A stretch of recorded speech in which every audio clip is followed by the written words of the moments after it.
ফেরাউনকে ডেকে যদি আল্লাহ বলে, ফেরাউন তুমি জাহান্নামে যাও, go to the hell fire, ওর কি কোনো এক্সকিউজ দেওয়ার সুযোগ আছে? কারণ তুমি দুনিয়াতে কি করেছো তোমার চেয়ে ভালো কেউ আর জানে।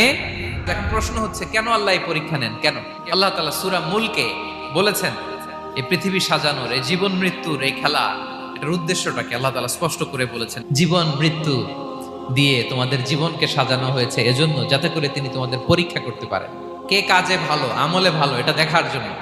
আল্লাহর দেখার প্রয়োজন নাই, আমাদেরকে দেখানোর জন্য এই পরীক্ষার আয়োজন। আমি ভালো করবো না খারাপ করবো এটা আল্লাহ জানে না? তো ওনার পরীক্ষা করা লাগে কেন? আমি জান্নাতি না জাহান্নামী এটা আল্লাহ জানেন না? আমাদেরকে জানানোর জন্য এই পরীক্ষার আয়োজন। মানে তুমি জেনে যাও তুমি জান্নাতি না জাহান্নামী, এজন্য আল্লাহ তাআলা পরীক্ষার আয়োজন করেছেন। এখন আর আল্লাহকে এক্সকিউজ দেওয়ার সুযোগ নেই। আচ্ছা বলেন তো, আবু জাহেলকে যদি আল্লাহ এখন কিয়ামতের দিন বলে, Abu Jahl go to the hell fire, Abu জাহেলের কিছু বলার সুযোগ আছে? কারণ ও দুনিয়াতে কি করে আসছে এটাও জানে না।